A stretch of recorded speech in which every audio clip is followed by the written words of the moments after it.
dando boa noite a todos aqui. Peço a Luciane Dias, na sua tradução simultânea em todas essas semanas, que nem sempre nós pedimos que ela dê uma boa noite às pessoas em cidades de matriz anglofônica, linguística, que dê uma boa noite para Danbury, Bethel e Londres. Foram pelo menos as cidades que me noticiaram pouco antes de subir aqui ao palco, que é um palco tablado de sala de aula. Lu, você pode, por gentileza, dar uma boa noite a essas cidades? Good evening, London, Bethel and Danbury. Muito bem. Muito obrigado, Lu.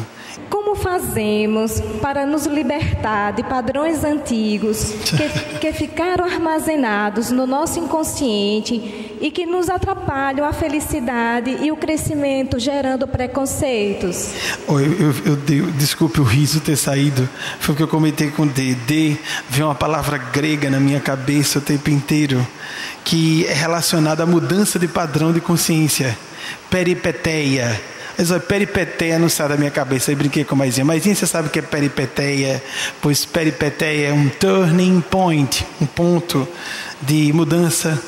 E tem a ver com as mudanças de estado, de valores, de princípios, de prioridades de vida. Nós vemos isso mais na literatura, nos dramas mitológicos, arquetípicos, que serve para todo mundo, não é? Aí o que é? Suicídio ou martírio? Emily Wilding Davison viveu entre 1872 e 1913. No dia 4 de junho de 1913, ela se lançou sob as patas do cavalo do rei Jorge V, lutando pelo direito de as mulheres votarem. Alguém vai dizer, foi suicídio? Ela entrou na história e criou escândalo. Será que foi suicídio? Só a consciência dela, com os mestres dela vão saber. Ela pode ter sacrificado sua vida. Se ela estava se aproveitando daquilo para se matar por falta de coragem e tornar a coisa bonita, isso é uma coisa da consciência dela, não nossa. Mas existem os martírios conscientes. Vejam que aparece ela morrendo no dia 8 de junho. Sabe por quê? Porque ela passou 4 dias com ferimentos graves, se ultimando. Que tortura, não é, gente? Ela frequentou Oxford, mas não tinha o direito de ser diplomada por ser mulher. Isso é uma indignidade, não é? O rei era uma pessoa com educação refinada. Ele já sabia que havia mulheres votando na Nova Zelândia desde 1893. Ele sabia que havia mulheres brilhantes, gênios da ciência, como Madame Marie Curie. Nós tivemos os outros mártires mais conhecidos. Martin Luther King, que viveu bem mais tarde. Ele nasceu em 29. Um dia desse, né, amigos? Foi assassinado em 1968 aqui. Historicamente, o que é isso? 40 anos. É nada, não é, amigos? Um ano depois do nascimento dele, nasceu Harvey Milk. Foi sucesso de cinema, só agora que virou filme e que as pessoas citam. Porque antes nem se podia dizer que era um mártir. Mártir de quê? Mata, né? Bem feito, que morreu. Era assim, como disseram de Luther King. Tanto é que teve gente que quis matar. Morre negão, morre mulher. Ele nasceu em 1930 e morreu também baleado em 1978. Os dois, Martin Luther King Jr. e Harvey Milk, foram baleados. Uma aparência tão clara de ser superior, como aconteceu. Não parece aquele vovôzão bonzinho? Não é? Todas as fotos têm essa aparência. Durão na hora certa. Gay? Como pode ser um vovôzinho gay? Pois é, né, gente? 100 anos antes, 103 anos antes da morte de Martin Luther King Jr., houve um homem que fez muito mais pelos negros do que Martin Luther King. Quem se lembra? Abraham Lincoln. O que tem mais valor ainda, não é? Ele era branco, ele era o presidente dos Estados Unidos, ele sabia que ele enfrentaria uma série de reações gravíssimas e fez a abolição da escravatura. Gente, ele foi baleado também, não se fala? Uma vez eu estava, num dos momentos que eu discuti com Jung, aí então ela estava lá, quadratura circuli, a quadratura do círculo. Jung especulando que toda forma que fugisse ao quadrado circular ou círculo quadrado, como isso, estaria gerando disfunções neuróticas. Aí, Eugênia, está me soando tão estranho. Ela, meu filho, muito linear, coitadinho. Mas para quem achou que Jesus era mais do que Deus e que estava desafiando Deus e melhorando e fazendo Deus evoluir, é normal. Ele queria tudo muito certinho em caixinhas, cabeça de homem. Ela falou assim. É porque a gente tem as pirâmides, o salto, deixa as pirâmides, a vida é assim, complexa, imprevisível, irregular, caótica, criativa, através do caos. Deixa como está, nada de quadradinho. Tem um quadrado na base do triângulo, mas em cima, em outra dimensão, a coisa fica bem diferente. Interessante, né? A visão. Por isso é melhor. Jung através de Eugênia, né? A linha que aí a gente entende melhor. Não, tá, tudo bem, agora eu entendi. Tão simples, né? Com palavras tão simples. Mas olhem que conceitos avançados que Jung não conseguiu enxergar, porque era uma mente complexa demais e tinha dificuldade de exprimir suas ideias de outro modo.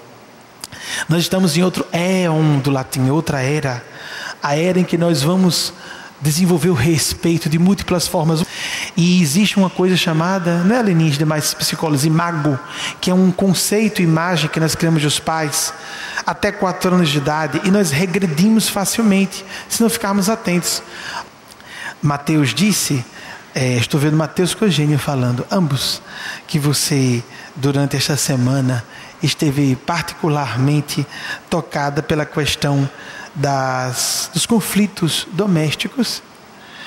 Ele disse que você veio com o assunto do preconceito, mas o que eles querem comentar são os conflitos. Eugênia mais assume essa fala, domésticos, embora ele de modo algum, Mateus ou Eugênia, estão propondo, quando eu falei, era apenas em caráter de hipótese, se até você pode se libertar de vínculos familiares, parentais, com os pais, por exemplo, que foi o caso, como se até isso pode acontecer, então relaxe a culpa, esqueça a culpa.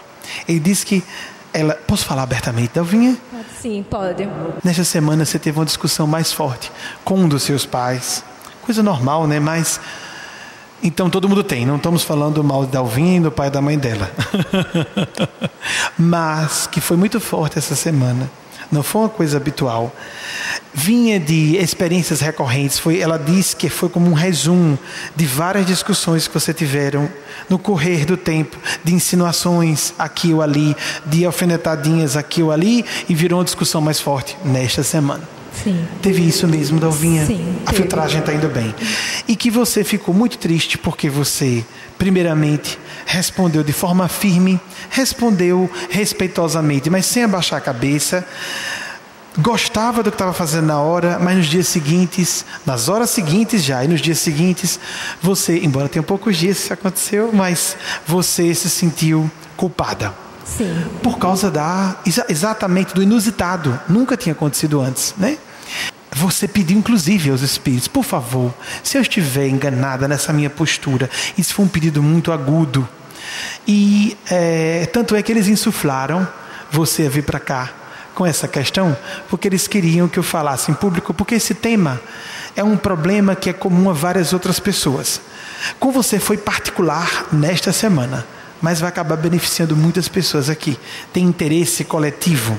E Eugênia disse que você se emocionou muito nessas preces, dirigiu muito a ela nessa prece, e no final das contas, lá pela segunda vez que você voltou à prece, porque foi mais de uma sobre isso, você já estava concluindo que estava errada. Eugênia, me perdoe, me deu uma nova oportunidade, ter a mesma discussão para eu agir de forma diferente. Não foi? Você não pediu isso? Sim, foi numa quarta-feira isso, e eu fui muito dura mesmo, né? E eu subi ao meu quarto e chorei, e conversei com ela, com a Eugênia, né? Fiz a prece e tudo, e né, eu realmente me culpei. Mas ela disse que no primeiro momento você só se culpou, e num dia seguinte ou numa prece posterior, sim, você pediu uma nova chance. Teve isso também? Essa diferença? Sim. Eu queria uma nova chance para agir diferente. Sim. Isso é só a parte de pesquisa mediúnica, viu? Eu quero saber se está essa parte certa também. Ajude-me, Eugênia, para eu ficar serena, para eu ouvir de forma dócil. E ela pede para dizer que sobre um assunto sigiloso que até eu conheço, já sabe qual é então, né? Um assunto seu que você sabe que eu conheço. Bem, sobre esse assunto, que é uma história velha, né? Ela está dizendo, porque nessa semana, e você jogou no meio da história toda, no meio do choro, ai, mas isso aqui, vou aproveitar, tem a ver, por favor, Eugênia, me ajude a ser mais, envolveu o assunto que era com uma pessoa dentro de casa, com outra pessoa que não tem relação de parentesco biológico, mas que você vinculou. Eu também em relação a tal pessoa, que absurdo. Ah, meu Deus, aí como diz Eugênia, vita, vida, vitis, videira, vinum, vinhum, a linfa da vida que brota do coração como amor. O vinho embriagante do êxtase, olha para cima, explode luz pelo coração. Eugênia, é um espetáculo, né? Houve alguma falha de filtragem? Isso, eu tô só sem entender. Com dúvida em 2 casos. Não, assim, a pessoa...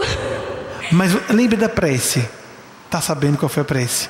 Veja, você associou. Sim. Não tem importância dizer que não teve não, viu? Certo. Depois de ter a discussão com seus pais, com uma pessoa assim, sim, e que você precisa ser mais dócil, etc. E com relação, ela vai dar mais detalhes para ajudar. Com relação àquela pessoa, será que não houve o mesmo padrão de eu não me submeter, ser mais dócil, aceitar, compreender, perdoar e continuar? Entendeu agora o que é? Não está lembrando, né? Bom, eu tô com uma pessoa assim na minha mente. Sim. Né? Então... E você, essa foi a pessoa que está na sua mente. Que você na prece, quando estava fazendo essa prece, sim, num dos momentos sobre a pessoa dos seus pais que teve isso. Sim. E de você dizer também, da mesma forma, eu preciso disso, Eugênia, me dê mais docilidade, mais serenidade, para compreender, tolerar, perdoar. Olha aí, deve ter sido o mesmo problema com esta pessoa. E na prece você incluiu, será então que eu errei? Será que foi a minha falta de docilidade, serenidade que fez acontecer tal coisa na minha relação com esta pessoa? A pessoa que está na sua cabeça? Sim. Teve isso na prece? Sim, teve. Pronto, não está aproximado não, aconteceu isso. Certo, aconteceu. Pronto. Que pode dizer se não foi, viu? Não foi. A falha de filtragem. Não foi. É que como ele não diz o nome, fica difícil, né? Mas você entendeu o que foi? Entendi. O mesmo problema de você, que você achou que era um problema. Sim. Eu não fui dócil, eu fui firme, eu apresentei minhas opiniões. Sim. Aí no choro, eu tenho que resolver esse problema. Por exemplo, também isso aconteceu com essa pessoa, um fulano aí, né? Sim. Então, eu deveria ser mais compreensiva, mais tolerante. Sim. Que para você, esse é o detalhe, outro detalhe sobre o assunto. É de hoje que você achava que esse era um assunto pacífico para você, que você agiu certo com essa outra pessoa, sim, não uma pessoa de casa. Sim. E aí você voltou com essa cena com seus pais, aí sim, questionou. Sim. Não aconteceu isso? Aconteceu. Pronto. E incluiu na prece. Pois é, então, será que eu errei? Aí ficou com dúvida. Sim, fiquei. Sobre a decisão que tomou. Fiquei. Por causa dessa crise com a pessoa de casa. Sim. Obrigado pela sua honestidade em perguntar o que é, porque você não estava conseguindo identificar. Né? Sim. Agora está sabendo o que é. Tô. Pronto. Porque eu não posso, eu já sei quem é a pessoa, não posso dizer o nome, porque eu conheço a história, né? Certo. Então... Mas isso aí eu não teria como saber, né, Dalvinha? Não tem. Que é uma história velha, resolvida e encerrada. Isso. Botou a pá de cal. É isso que eu sei, né? Exato, é verdade. E de repente tem esse problema doméstico. E isso é que a Eugênia sabe, não eu, né? Isso, Dalvinha, muito obrigado por sua presença, querida. Eu agradeço a oportunidade, né? Me deixou mais tranquila, mais aliviada.